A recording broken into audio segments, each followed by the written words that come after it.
Witches, demons, evil spirits, the wrath of gods, miasmas, or bad air, were all once used by people before the modern era of science to explain the cause of disease outbreaks and other calamities.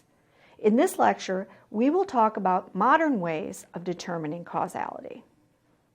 After you have listened to all the lectures for this week, you should be able to complete these learning objectives. They include define causality and causal inference, state the guidelines for assessing whether an association is causal, distinguish between real and spurious associations, describe the 9 Bradford Hill criteria and give examples of each, list other more recent models for understanding causality. In ancient times, people believed that outbreaks and plagues were the result of the will of a god or evil spirits. However, some people wanted to have a more reasonable explanation for these occurrences. People have always tried to give meaning to what they see around them and what affects them. Often witchcraft was blamed for things such as infant deaths and crop failures as a way to explain their occurrence. The outcome for those accused of witchcraft were witch trials, which most often ended in the death of the accused.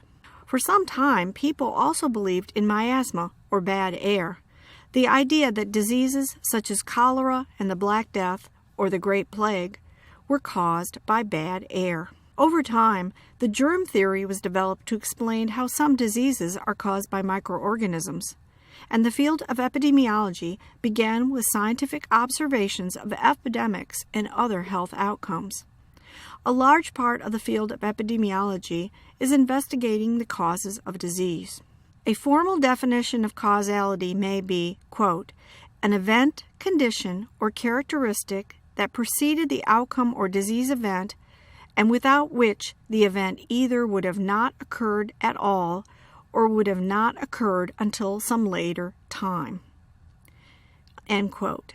This is from Rothman and Greenland, American Journal of Public Health, 2005. Causality is not observed but often inferred. This is known as causal inference. Let's think about what is a causal relationship and why we care about causality. The primary goal of the epidemiologist is to identify those factors that have a causal impact on disease or health outcome development. For example, the causes of malaria. Determining causal relationships can provide a target for prevention and intervention, such as insecticide-treated nets to prevent malaria transmission. It is important to note that sometimes no specific event, condition, or characteristic is sufficient on its own to produce a health outcome or disease. Epidemiologists often use the term risk factor to indicate a factor that is associated with a given health outcome. For example, some risk factors for heart disease include high blood pressure, a fatty diet, smoking, or genetic makeup. If a person has any of these risk factors, they should be regularly monitored by a medical professional. Again, a big part of epidemiology is understanding what causes diseases. So, let's look at some recent headlines as an example of determining causality. What really causes cancer and heart disease?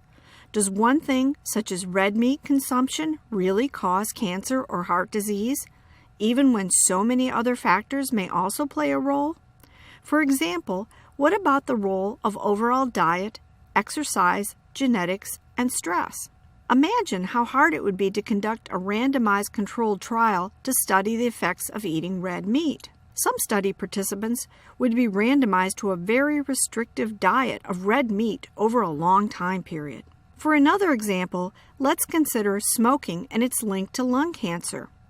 There are some people, due to their genetic makeup or previous experience, are susceptible to the effects of smoking, and others who are not susceptible or as susceptible. These susceptibility factors are part of the causal mechanisms through which smoking may cause lung cancer. Remember, when studying causality, the causation is not observed, but is often inferred based on data and health outcomes. Epidemiologists often employ the counterfactual model, meaning they ask, what would have been the experience of the exposed if the exposure had not occurred. For example, what would have been the risk of lung cancer if smoking had not occurred? If we determine that an exposure is associated with a health outcome, the next question is whether the observed association reflects a causal relationship. Even if an exposure precedes a health outcome, it does not always mean causality, even if it is strongly associated. Let's look at a classic example. We can say carrying a lighter is associated with lung cancer. Carrying a lighter precedes lung cancer, so does carrying a lighter cause lung cancer? No. It is important to distinguish between causal associations and spurious associations. When you have a causal association, it means that the occurrence of an event depends upon the occurrence of one or more other events. The event will not happen unless the other events or variables have occurred. When you have a spurious association, it means that bias, failure to control for extraneous variables, such as when there is confounding, misapplied statistics or models, etc., have played a role. There are a series of criteria that have been developed and refined over the years that now serve as a guideline for causal inference. We will discuss these in another lecture. But the most important point to remember is that causality is not determined by any one factor. Rather, it is a conclusion built on the body of evidence. A cause is something that must precede the health outcome and must be necessary for the health outcome to occur. A given health outcome or disease can be caused by more than one causal mechanism, and every causal mechanism involves the joint action of a number of component causes. There are events that directly cause a health outcome, such as being bitten by a mosquito carrying the malaria parasite and contracting malaria. There are also events that indirectly cause a health outcome as part of a larger process, such as the combined role that genetics, smoking, and diet play in developing cancer. It is reasonably safe to say that there are nearly always some genetic and some environmental causes in every causal mechanism.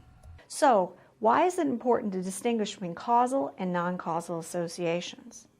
The reason is we want to know what causes disease or health outcomes. But also, causal relationships are used to make public health decisions and design interventions. This concludes our lecture on causality.